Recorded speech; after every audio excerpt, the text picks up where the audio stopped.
¿Qué pasó con los hijos del Mencho?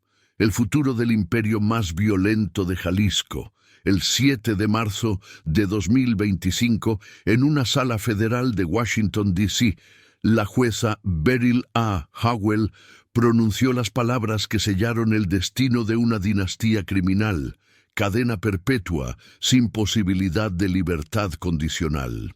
Rubén Oseguera González, conocido en el submundo como El Menchito, escuchó la sentencia con el rostro impasible, mientras su padre, Nemesio Oseguera Cervantes, el Mencho, permanecía oculto en algún rincón de las montañas de Jalisco, enfermo de los riñones y con una recompensa de $15 millones sobre su cabeza. La pregunta que resonaba en los pasillos del poder no era si el cártel Jalisco Nueva Generación sobreviviría, sino quién heredaría el trono del imperio más violento del siglo XXI. ¿Puede una familia mantener el control de un cártel cuando sus herederos están tras las rejas o huyendo de la justicia? La historia del narcotráfico mexicano está plagada de dinastías que se desmoronaron cuando sus líderes cayeron. Los Arellano Félix, los Beltrán Leiva, los Valencia Cornelio. Todos vieron cómo sus imperios se fragmentaban en guerras intestinas y traiciones. Pero el CJNG no es un cártel cualquiera. Desde su fundación en 2010, tras la muerte de Ignacio Nacho, coronel del cártel de Sinaloa, esta organización ha demostrado una capacidad de adaptación y violencia que la distingue de todas las demás. El Mencho construyó su imperio sobre las cenizas del cártel del Milenio, aliándose estratégicamente con la familia González Valencia, conocidos como los Queenies, quienes se convirtieron en el cerebro financiero de la organización. Mientras otros capos buscaban notoriedad, el Mencho eligió el anonimato. No hay fotografías recientes de él, no concede entrevistas, no aparece en videos. Su última imagen conocida data de su detención en 1994 en California por tráfico de heroína. Desde entonces, se ha convertido en un fantasma que controla un ejército de miles de sicarios desde las sombras. La estructura del CJNG es una red compleja que opera en 27 estados de México y tiene presencia en al menos 40 países. Según reportes de la Agencia Antidrogas de Estados Unidos, la DEA, el cártel controla aproximadamente el 48% de los municipios del Estado de México y mantiene células operativas en ciudades estadounidenses como Los Ángeles, Chicago, Nueva York y Atlanta. Su especialidad: fentanilo, metanfetamina y cocaína. Pero también diversificaron sus operaciones hacia el robo de combustible, conocido como huachicol, la extorsión sistemática a comerciantes y el secuestro selectivo de rivales y testigos incómodos. Lo que distingue al CJNG de otros cárteles es su brutalidad calculada. En 2015, derribaron un helicóptero militar mexicano en Villa Purificación, Jalisco, utilizando un lanzacohetes, matando a 9 personas, incluyendo soldados y civiles. Fue la primera vez en la historia moderna de México que un cártel atacaba con armamento militar a las fuerzas del Estado de manera tan directa y letal. El mensaje era claro. El CJNG no negociaba, no se escondía, enfrentaba al gobierno cara a cara. Desde entonces, los ataques contra policías, militares y funcionarios se volvieron su firma distintiva. Pero mientras el Mencho permanecía invisible, su familia comenzó a pagar el precio de su poder. Su hijo, Rubén, fue capturado por primera vez en enero de 2014 en Zapopan, Jalisco, pero liberado por falta de pruebas. 18 meses después, en junio de 2015, fue recapturado en el fraccionamiento Lomas de Altamira. Esta vez, las autoridades no lo soltarían. Su hija, Jessica Johanna Oseguera González, conocida como La Negra, fue detenida en febrero de 2020 en Washington, D.C., cuando intentaba ingresar a la audiencia de su hermano. La acusaban de lavar dinero a través de empresas fachada en Guadalajara, restaurantes, agencias de publicidad, bares de sushi, negocios legales que ocultaban millones de dólares del narcotráfico. Nemesio Rubén Oseguera Cervantes nació el 17 de julio de 1966 en Naranjo de Chila, un pueblo olvidado del municipio de Aguililla, Michoacán, donde las montañas se pierden entre la niebla y la pobreza. Es una herencia generacional. Su familia cultivaba aguacates en tierras áridas que apenas daban para sobrevivir.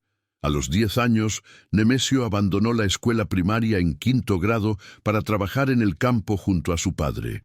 A los 14, comenzó a vigilar plantaciones de marihuana en las sierras michoacanas, ganando en una semana lo que su familia no veía en meses. La década de los 80 fue el momento del éxodo. Miles de michoacanos cruzaron la frontera buscando el sueño americano, pero muchos encontraron el submundo del narcotráfico. Nemesio llegó ilegalmente a California en 1985, estableciéndose en San Francisco, donde la comunidad mexicana ya tenía redes consolidadas de distribución de heroína y metanfetaminas. No tardó en involucrarse. En 1986, con apenas 20 años, fue arrestado por las autoridades estadounidenses y deportado a México. Pero el joven Nemesio no aprendió la lección. En 1992 regresó a Estados Unidos, esta vez con más experiencia y contactos. Durante 2 años operó en el mercado de la heroína en California, moviéndose entre San Francisco y Los Ángeles.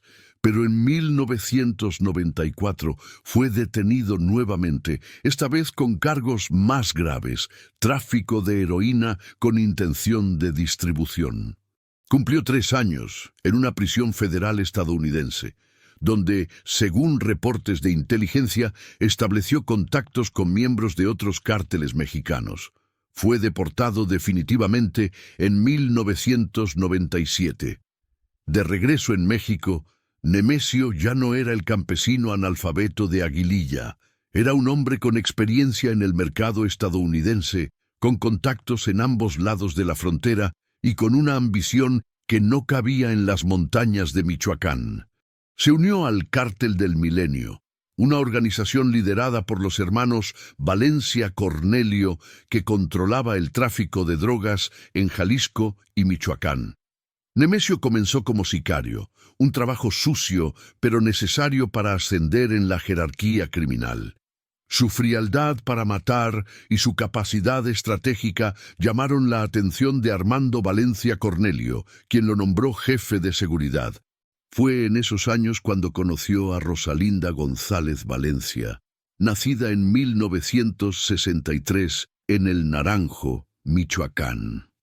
Rosalinda no era una mujer cualquiera. Pertenecía a la familia González Valencia, una de las más poderosas del narcotráfico michoacano, con al menos 18 hermanos involucrados en el negocio. Antes de conocer a Nemesio, Rosalinda había estado casada con el propio Armando Valencia Cornelio, líder del Cártel del Milenio. Cuando Valencia Cornelio fue capturado en 2003, Rosalinda se acercó a Nemesio y en 1996 contrajeron matrimonio, consolidando una alianza que cambiaría el mapa del narcotráfico mexicano. La unión entre Nemesio Oseguera y Rosalinda González Valencia no fue solo un matrimonio, fue una fusión empresarial. Los hermanos González Valencia, conocidos como los Queenies, manejaban las finanzas del Cártel del Milenio con una sofisticación que pocos cárteles tenían. Lavaban dinero a través de empresas legales, invertían en bienes raíces, compraban negocios en Estados Unidos y Europa. Nemesio aportaba la violencia y la capacidad operativa. Los González Valencia, el dinero y las conexiones internacionales. Juntos, Esperaron el momento adecuado para dar el golpe que los convertiría en los nuevos reyes del narcotráfico. El 29 de julio de 2010, en un operativo conjunto entre el ejército mexicano y la Policía Federal, Ignacio Nacho Coronel Villarreal, uno de los líderes más poderosos del cártel de Sinaloa, fue abatido en una residencia de lujo en Zapopan, Jalisco. Coronel controlaba el tráfico de metanfetaminas en el occidente de México y era considerado el tercer hombre más importante de la organización de Joaquín El Chapo Guzmán. Su muerte dejó un vacío de poder en Jalisco y con él una oportunidad que Nemesio Oseguera no iba a desperdiciar. Mientras los restos del cártel del Milenio se fragmentaban en disputas internas, Nemesio convocó a los operadores más violentos y leales de la organización. No buscaba negociar territorios con Sinaloa, buscaba arrebatárselos. En los meses siguientes a la muerte de Nacho Coronel, comenzaron a aparecer narcomantas en puentes y avenidas de Guadalajara con un mensaje claro. El cártel Jalisco Nueva Generación ha llegado para limpiar la plaza de secuestradores y extorsionadores. Era una declaración de guerra disfrazada de justicia social, una táctica que el CJNG perfeccionaría con los años. El nombre Cártel Jalisco Nueva Generación no fue casual. Nemesio quería diferenciarse de los viejos cárteles, presentarse como una organización moderna, disciplinada, casi militar. Reclutó exmilitares y expolicías, les ofreció salarios superiores a los que ganaban en las fuerzas del orden y los entrenó en tácticas de combate urbano. Creó células especializadas, unas para el tráfico de drogas, otras para el lavado de dinero, otras exclusivamente para la violencia. Una de estas células, conocida como Grupo Élite, se convertiría en la más temida de México, responsable de generar violencia en 8 estados simultáneamente. La estrategia de Nemesio era simple pero brutal: atacar a todos los rivales al mismo tiempo. En 2011 y 2012, el CJNG desató una ola de violencia sin precedentes en Jalisco, Colima, Michoacán y Veracruz. Enfrentaron al cártel de Sinaloa, a los Zetas, al cártel del Golfo y a grupos locales que se resistían a su expansión. Los cuerpos desmembrados aparecían en bolsas negras con mensajes amenazantes. Los enfrentamientos con la policía se volvieron cotidianos. Pero a diferencia de otros cárteles, el CJNG no solo mataba, también invertía en propaganda. En septiembre de 2011, el CJNG difundió un video en YouTube que cambiaría la percepción pública del narcotráfico en México. En la grabación aparecían más de 50 hombres uniformados, con chalecos tácticos, rifles de asalto AR-15 y AK-47 alineados militarmente. Al frente, un hombre con el rostro cubierto leía un comunicado: «Somos el Cártel Jalisco Nueva Generación, brazo armado del pueblo. Nuestra misión es acabar con los Zetas y todos los secuestradores que afectan a la ciudadanía». El video fue visto millones de veces. El mensaje era claro. El CJNG no era un grupo de delincuentes comunes, era un ejército. Para 2013, el CJNG ya controlaba Jalisco casi por completo y había expandido sus operaciones a Guanajuato, Michoacán, Colima, Nayarit y Veracruz.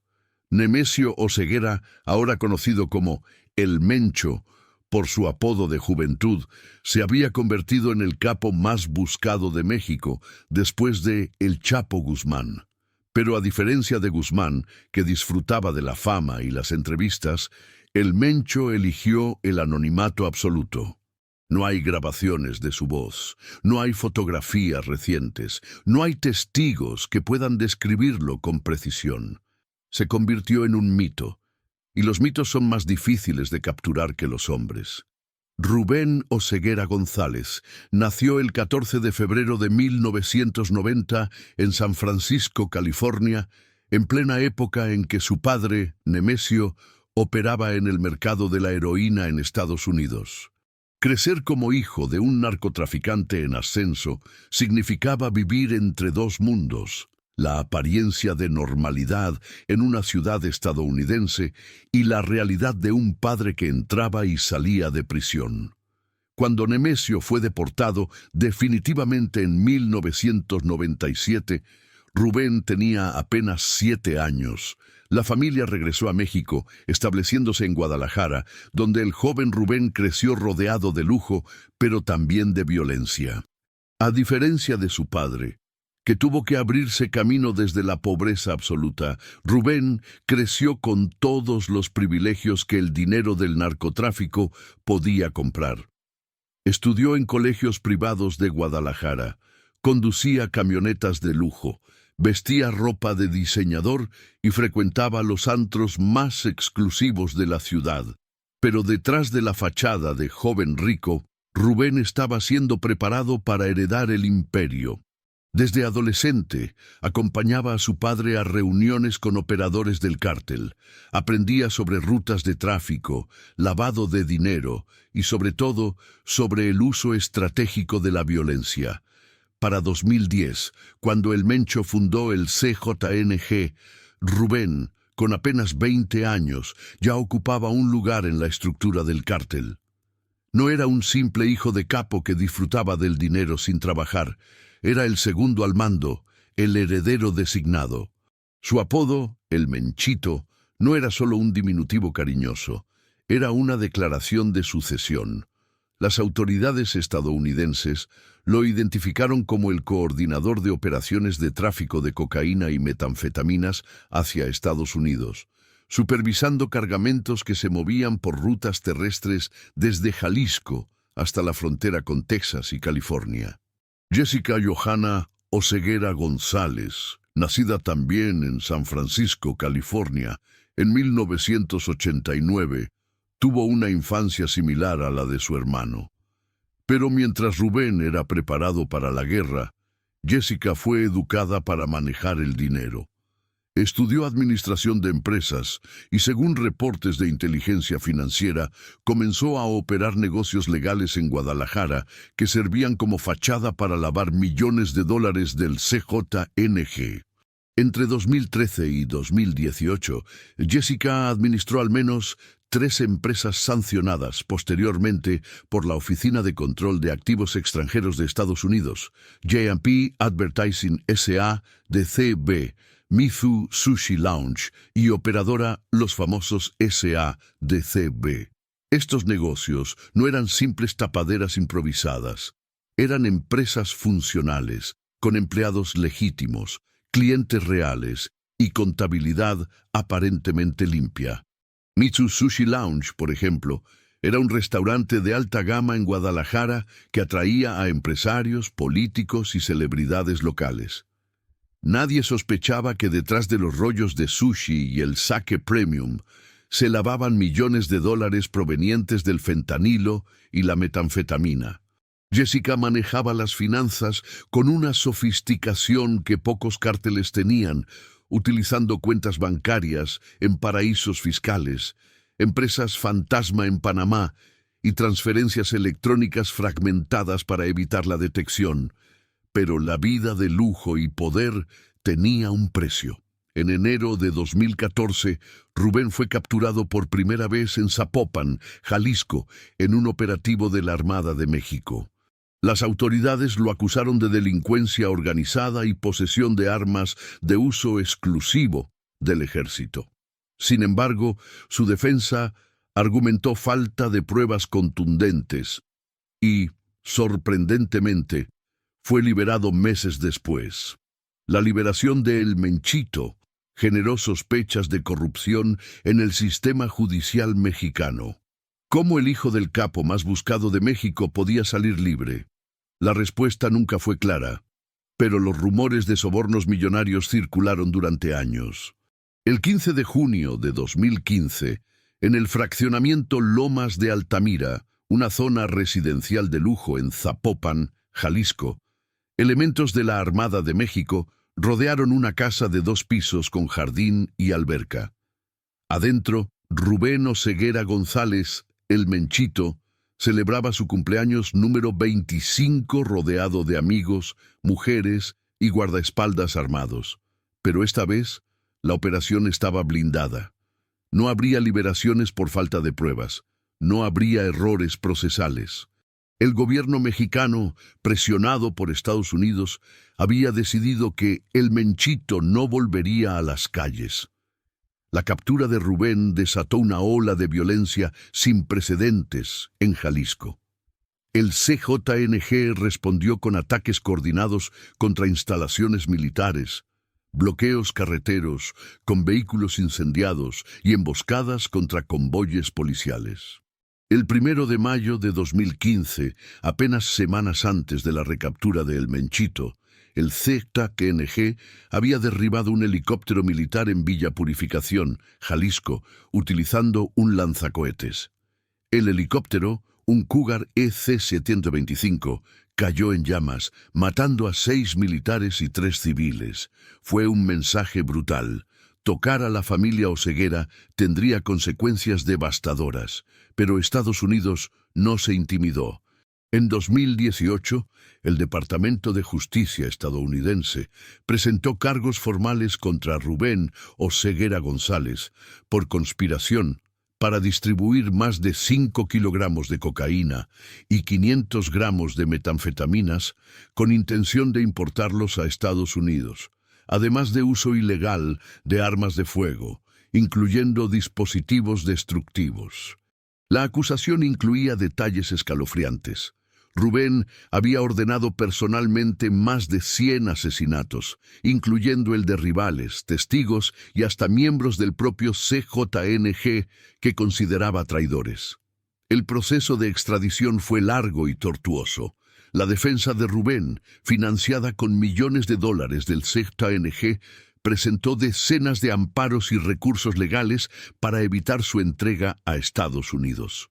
Argumentaron que Rubén era ciudadano estadounidense por nacimiento y que debía ser juzgado en México. Pero en febrero de 2020, después de casi 5 años de litigios, un juez federal mexicano autorizó la extradición. El 23 de febrero de 2020, Rubén Oseguera González fue entregado a agentes de la DEA en el Aeropuerto Internacional de la Ciudad de México y trasladado en un vuelo privado a Washington, D.C. El juicio comenzó en 2024, después de años de preparación por parte de la Fiscalía Federal estadounidense. Los cargos eran abrumadores: conspiración para el tráfico internacional de drogas, uso de armas de fuego en apoyo de actividades de narcotráfico y participación en una empresa criminal continua. La Fiscalía presentó más de 76,000 documentos como evidencia, incluyendo interceptaciones telefónicas, testimonios de testigos protegidos, registros financieros y videos de vigilancia. Uno de los testimonios más impactantes fue el de un exmiembro del CJNG, que describió cómo Rubén supervisaba personalmente ejecuciones en ranchos clandestinos de Jalisco. El 24 de septiembre de 2024, después de semanas de deliberaciones, el jurado federal declaró a Rubén Oseguera González culpable de todos los cargos. La sala del tribunal en Washington, D.C., estaba llena de agentes de la DEA, fiscales y periodistas. Rubén escuchó el veredicto sin mostrar emoción, con la misma frialdad que había aprendido de su padre. El 7 de marzo de 2025, la jueza Beryl A. Howell pronunció la sentencia: cadena perpetua sin posibilidad de libertad condicional, más 30 años adicionales, y una multa de $6.026.350.000 por concepto de reparación de daños. El heredero del CJNG pasaría el resto de su vida en una prisión de máxima seguridad en Estados Unidos. Mientras su hermano enfrentaba la justicia estadounidense, Jessica Johanna Oseguera González intentaba mantener un perfil bajo. Pero en febrero de 2020, cuando intentó ingresar a la Corte Federal de Washington, D.C., para asistir a una audiencia de Rubén, agentes federales la detuvieron en la entrada del edificio. Tenían una orden de arresto en su contra por violación de la Ley de Designación de Narcotraficantes Extranjeros, conocida como Kingpin Act. Jessica, conocida en el CJNG como La Negra, estaba acusada de realizar transacciones financieras con empresas sancionadas por el Departamento del Tesoro de Estados Unidos. Las investigaciones revelaron que entre 2013 y 2018, Jessica había operado al menos 5 empresas en Guadalajara que lavaban dinero del CJNG. Misu Sushi Lounge, uno de los restaurantes más exclusivos de la ciudad, reportaba ingresos anuales de aproximadamente $2 millones, pero análisis forenses demostraron que movía más de 10 millones anuales a través de cuentas bancarias en Islas Caimán y Panamá. JP Advertising, una agencia de publicidad que supuestamente ofrecía servicios de marketing digital, nunca tuvo clientes verificables, pero recibía transferencias millonarias de empresas fantasma en el extranjero. Jessica no era una simple testaferro que prestaba su nombre. Era una operadora financiera sofisticada que entendía de contabilidad, paraísos fiscales y estructuras corporativas complejas. Según testimonios de ex-socios, Jessica viajaba frecuentemente a Panamá, Costa Rica y Colombia para reunirse con abogados especializados en lavado de dinero y banqueros dispuestos a cerrar los ojos ante el origen de los fondos. Vestía trajes de diseñador, hablaba inglés con fluidez y se presentaba como una empresaria exitosa del sector gastronómico y publicitario. Nadie sospechaba que era la hija de El Mencho. En marzo de 2021, después de más de un año detenida en una prisión federal en Virginia, Jessica se declaró culpable de los cargos de violación del Kingpin Act. Su abogado negoció un acuerdo con la fiscalía: 30 meses de prisión a cambio de cooperación limitada en investigaciones financieras contra el CJNG. La sentencia fue considerada leve por muchos analistas, especialmente comparada con la cadena perpetua de su hermano. Algunos especularon que Jessica había proporcionado información valiosa sobre las finanzas del cártel, aunque oficialmente esto nunca fue confirmado. En marzo de 2022, Jessica Johanna Oseguera González fue liberada de la custodia del Buró de Prisiones de Estados Unidos a través de la Ley del Primer Paso, un programa de reducción de sentencias para prisioneros no violentos.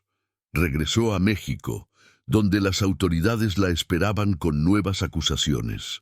En mayo de 2023, la Fiscalía General de la República ejerció acción penal contra ella por operaciones con recursos de procedencia ilícita, asegurando una cuenta bancaria a su nombre con más de $3 millones. Jessica interpuso amparos, pero en marzo de 2023, un tribunal colegiado en Jalisco revocó la protección, permitiendo que el proceso legal continuara. A diferencia de su hermano, que eligió el camino de la violencia y el poder directo, Jessica representa la nueva generación del narcotráfico, menos visible, más sofisticada, operando en las sombras del sistema financiero global. Pero su libertad es frágil. Con su hermano condenado a cadena perpetua, su padre enfermo y escondido, y las autoridades de ambos lados de la frontera vigilando cada uno de sus movimientos, Jessica Johanna Oseguera González enfrenta el dilema de los hijos del poder: continuar en el negocio familiar y arriesgarse a pasar el resto de su vida en prisión, o desaparecer para sobrevivir. Mientras sus hijos enfrentaban la justicia en Estados Unidos y México, Nemesio Oseguera Cervantes, el Mencho, se convirtió en el fugitivo más buscado del hemisferio occidental. En diciembre de 2024, el Departamento de Estado de Estados Unidos aumentó la recompensa por su captura a $15 millones. la misma cantidad que se ofrecía por Osama Bin Laden antes de su muerte. Pero a diferencia del líder de Al-Qaeda, que fue localizado y abatido en Pakistán en 2011, el Mencho sigue siendo un fantasma que se mueve entre las montañas de Jalisco, Michoacán y Colima. Los reportes sobre su estado de salud han circulado durante años. En febrero de 2025, Omar García Harfuch, titular de la Secretaría de Seguridad y Protección Ciudadana de México, confirmó públicamente que el Mencho padece insuficiencia renal crónica, una enfermedad que requiere diálisis constante o trasplante de riñón. Según informes de inteligencia, el Mencho habría construido un hospital clandestino en el pueblo de El Alcíhuatl, en las montañas de Jalisco, equipado con tecnología médica de primer nivel y atendido por médicos secuestrados o sobornados que le proporcionan tratamiento bajo amenaza de muerte.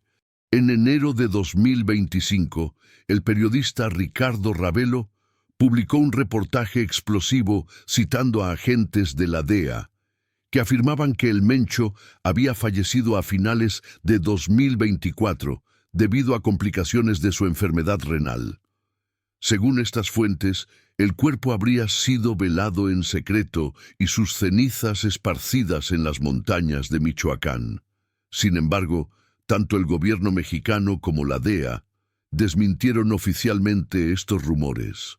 Kyle Mori, agente especial de la DEA, declaró en febrero de 2025 que no existía evidencia verificable de la muerte de El Mencho y que la agencia continuaba considerándolo vivo y operativo. La incertidumbre sobre su estado vital es, en sí misma, una estrategia. Mientras las autoridades no puedan confirmar su muerte, el mito de El Mencho sigue vivo, y con él, el miedo que mantiene cohesionado al CJNG. Los operadores del cártel siguen recibiendo órdenes que supuestamente provienen de él, aunque nadie puede verificar si realmente es El Mencho quien las emite o si alguien más ha asumido el control usando su nombre. Esta ambigüedad es poderosa. Un líder muerto puede ser reemplazado, pero un líder fantasma es eterno. Mientras tanto, el ZNG continúa expandiéndose. En junio de 2025, el Departamento del Tesoro de Estados Unidos sancionó a 5 líderes del cártel bajo leyes antiterroristas, una designación que solo se había utilizado previamente contra organizaciones como ISIS y Al-Qaeda. Entre los sancionados estaban Julio Alberto Castillo Rodríguez, alias El Chorro, yerno de El Mencho y esposo de Jessica Johanna, identificado como uno de los posibles sucesores del cártel.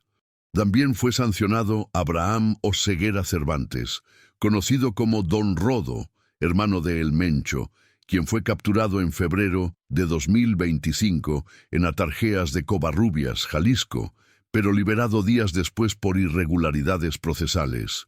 La pregunta que obsesiona a analistas de seguridad en ambos lados de la frontera es simple pero aterradora.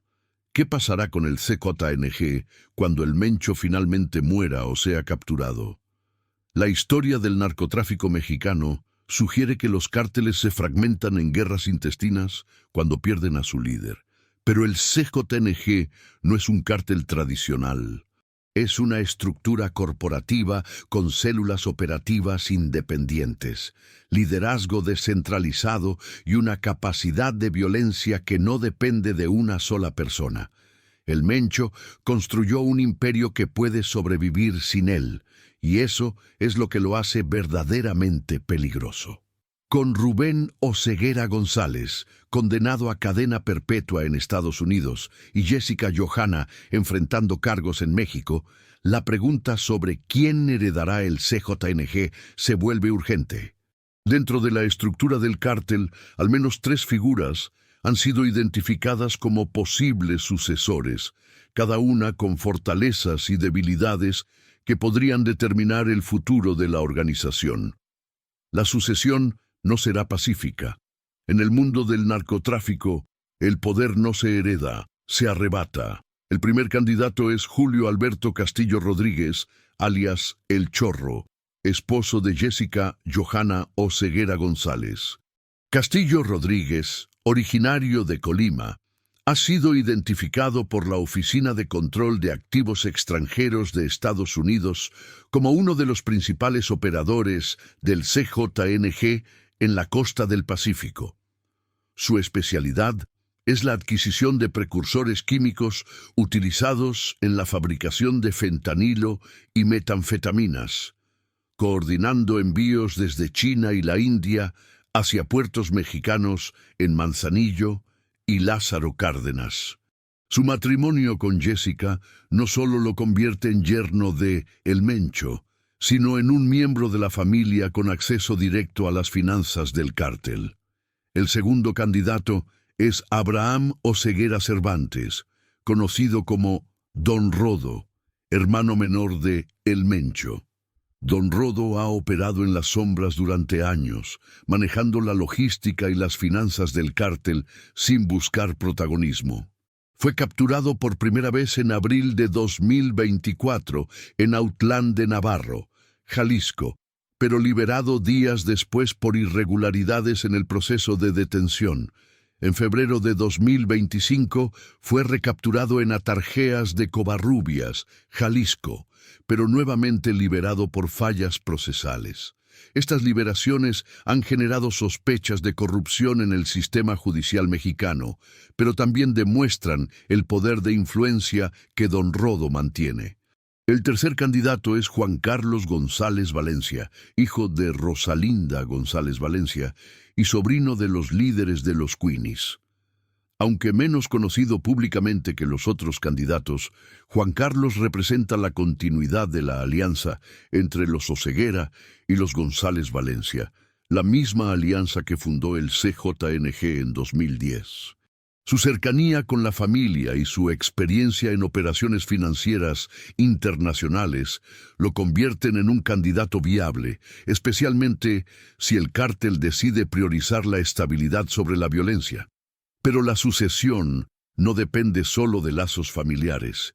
El CJNG es una organización con células operativas en 27 estados de México y presencia en más de 40 países. Cada célula tiene su propio liderazgo, sus propias fuentes de ingresos y sus propios ejércitos de sicarios. Algunos analistas sugieren que el CJNG podría fragmentarse en múltiples organizaciones regionales, cada una controlando su territorio sin un líder central. Este modelo descentralizado podría ser más resiliente ante las capturas y extradiciones, pero también más propenso a guerras internas por el control de rutas y mercados. La respuesta de las autoridades estadounidenses ha sido contundente.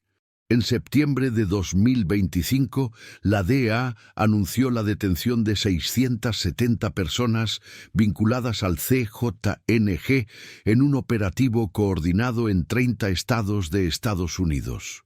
Se incautaron miles de kilos de fentanilo, metanfetaminas y cocaína, además de millones de dólares en efectivo y cientos de armas de fuego.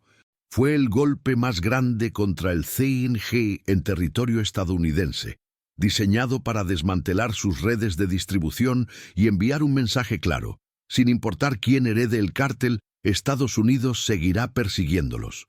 En un México fragmentado por la violencia del narcotráfico, donde más de 400,000 personas han sido asesinadas desde que comenzó la guerra contra las drogas en 2006, los hijos de El Mencho simbolizan la nueva generación del crimen organizado, menos visible, más sofisticada, pero igual de peligrosa. Rubén Oseguera González, condenado a cadena perpetua en una prisión de máxima seguridad en Estados Unidos, representa el fracaso del modelo tradicional del narco. Violento, visible, destinado a la cárcel o la muerte. Jessica Johanna Oseguera González, operando en las sombras del sistema financiero global, representa el futuro. Lavado de dinero a través de criptomonedas, empresas fantasma y paraísos fiscales. El CJNG no desaparecerá con la caída de la familia Oseguera. Es una estructura demasiado grande, demasiado rentable, demasiado violenta para colapsar por la captura de uno o dos líderes. Según estimaciones de la DEA, el cártel genera más de 20.000 millones de dólares anuales solo en el mercado estadounidense de fentanilo, una droga sintética 50 veces más potente que la heroína y responsable de más de 100.000 muertes por sobredosis en Estados Unidos cada año. Mientras exista demanda, existirá oferta, y el CJNG ha demostrado ser el proveedor más eficiente y despiadado de esa oferta. La historia de los hijos de El Mencho es también la historia de un país atrapado en un ciclo de violencia que parece no tener fin. Cada capo capturado es reemplazado por otro más joven, más violento, más dispuesto a desafiar al Estado. Cada cártel desmantelado da origen a 3 nuevos. Cada operativo exitoso genera represalias contra civiles inocentes. Y mientras tanto, las montañas de Jalisco, Michoacán y Colima siguen siendo el refugio de hombres armados que controlan territorios enteros sin que el gobierno pueda hacer nada para detenerlos. Pero hay algo diferente en el CJNG. Algo que lo distingue de los cárteles que lo precedieron. No busca solo el control del narcotráfico, busca el control del Estado. En estados como Jalisco, Guanajuato y Michoacán, el CJNG ha infiltrado policías municipales, gobiernos locales y hasta el sistema judicial. Ofrece salarios superiores a los del gobierno, protección a las familias de sus operadores y, sobre todo, impunidad. En algunas regiones, el CJNG es el gobierno de facto, cobrando impuestos, impartiendo justicia y proporcionando servicios que el Estado ha abandonado. La pregunta que obsesiona a México y Estados Unidos no es si el CJNG sobrevivirá a la caída de El Mencho y sus hijos, sino qué tipo de organización será cuando eso suceda. Se fragmentará en guerras intestinas, como el cártel de Sinaloa después de la captura de El Chapo. ¿Se transformará en una estructura descentralizada más difícil de combatir? ¿O evolucionará hacia algo aún más peligroso? Una organización criminal que opera como un estado paralelo, con ejército propio, sistema judicial propio y economía propia. La respuesta determinará el futuro de la seguridad en América del Norte. Los hijos de El Mencho enfrentan ahora el dilema que han enfrentado todas las dinastías del narcotráfico: continuar la guerra y arriesgarse a morir jóvenes o pasar la vida en prisión, o desaparecer con el dinero y vivir en el anonimato. Rubén Oseguera González ya tomó su decisión y ahora pagará el precio en una celda de máxima seguridad en Estados Unidos. Jessica Johanna Oseguera González aún tiene opciones, pero cada día que pasa, esas opciones se reducen. Y en algún lugar de las montañas de Jalisco, Nemesio Oseguera Cervantes, El Mencho, enfermo y perseguido, sabe que su imperio sobrevivirá sin él, porque construyó algo más grande que un cártel. Construyó una institución del crimen organizado que trasciende personas y generaciones. ¿Qué opinas sobre el futuro del CJNG tras la caída de los hijos de El Mencho? ¿Crees que el cártel se fragmentará en guerras internas o se volverá aún más peligroso con un liderazgo descentralizado? ¿Puede México ganar la guerra contra el narcotráfico o estamos condenados a repetir el mismo ciclo de violencia? Déjanos tu respuesta en los comentarios y comparte tu perspectiva sobre este fenómeno que define el presente y el futuro de América Latina. Si esta historia te impactó y te hizo reflexionar sobre la realidad del narcotráfico en México, no olvides darle me gusta y suscribirte al canal para más documentales profundos sobre crimen organizado, poder y justicia. Comparte este video con alguien que debería conocer la verdadera historia detrás de los titulares. Activa la campanita para recibir notificaciones de nuestros próximos documentales. Tu apoyo nos permite seguir investigando y contando las historias que otros medios no se atreven a contar.